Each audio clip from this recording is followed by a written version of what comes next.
Saludos muchachos, el día de hoy vamos a trabajar cómo convertir un vector de coordenadas rectangulares a coordenadas polares. Para esto recuerden que nosotros nos dan el valor de la componente en el eje de las X, el valor de la componente en el eje de las Y. Ese vector lo podemos escribir en coordenadas rectangulares de esta forma. Entonces, ese mismo vector lo podemos transformar a coordenadas polares. Lo primero que debemos hacer es buscar el tamaño del vector. Para esto utilizamos el teorema de Pitágoras, que no es más que elevar al cuadrado la componente que tenga en el eje de las X, en este caso 12, y la componente que tenga en el eje de las Y, en este caso 5. Luego que realizo eso, puedo buscar el ángulo. El ángulo, si utilizo el ángulo que va desde el eje de las X o el este hacia el norte, voy a obtener como resultado con la función trigonométrica tangente que va a ser el valor en Y entre el valor en X. Pero como yo quiero es el ángulo, no la tangente del ángulo, utilizo su función inversa que sería la arcotangente o tangente inversa del valor en Y entre el valor en X. Reemplazando los valores obtendré el resultado. Si quiero el ángulo que está con respecto al eje de las Y, sería diferente porque este, como ven, me da es el tamaño de la magnitud, que sería 13 newton, desarrollenlo como práctica, y el ángulo, que sería 23. Pero si yo quiero utilizar el otro ángulo, es decir, el ángulo que va del norte hacia el este o que está con respecto al eje de las Y, sería la tangente, pero ahora no sería de teta, sería de otro ángulo que sería el ángulo complementario. Como es el ángulo complementario, sería lo contrario, arriba X, debajo Y. Lo que podríamos escribir como que el ángulo alfa sería la tangente inversa del valor en X entre el valor en Y. Lo mismo nos daría ahora, si el ángulo aquí es 23, el ángulo complementario es 67.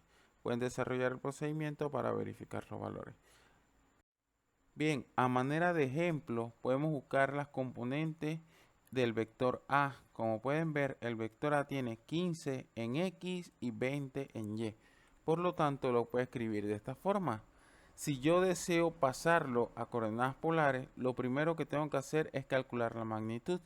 Como mencioné anteriormente, elevamos el valor en X al cuadrado, elevamos el valor en Y al cuadrado. Eso nos da como resultado 25. Cuando tenemos el tamaño del vector, procedemos a buscar el ángulo.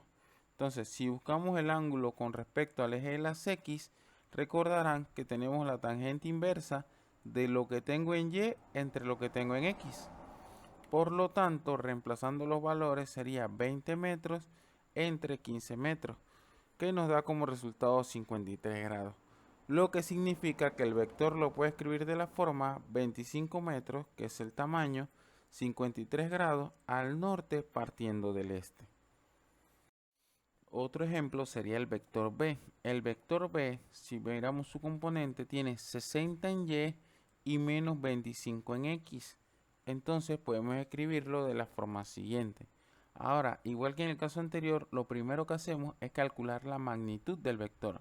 Para esto elevamos al cuadrado ambas componentes y obtenemos el resultado calculando la raíz. Ahora, como manera de ejemplo, vamos a utilizar el ángulo que está con respecto al eje de la Y, o sea, este ángulo que está aquí. Entonces podemos visualizar que sería entonces el valor de X entre el valor en Y. Por lo tanto, reemplazando los valores, obtenemos que ese ángulo es 14. Como vemos, el vector se podría escribir de la forma 65 metros, 14 grados al norte del este. Ahora, se tienen casos especiales. Esos casos especiales son, ejemplo, el vector C, que como tenemos el mismo valor en X que el mismo valor en Y, el ángulo nos va a dar 45 grados. Los exhorto a que realicen el cálculo de la magnitud y verifiquen que da 28 y sería al suroeste porque el ángulo es 45 grados. Otro caso particular es el vector D. Como se pueden fijar, el vector D solo tiene componente en el eje de las Y. Por lo tanto, lo podríamos escribir como 0 metros en X y menos 15 metros en el eje de las Y. Calculando su magnitud va a ser 15 metros y va dirigido al sur. Bien muchachos, con esto pueden practicar un poquito más, desarrollenlo, utilicen los mismos vectores para encontrar el ángulo complementario desarrollen el de la primera diapositiva y así podrán ir reforzando poco a poco. Cuídense y saludos.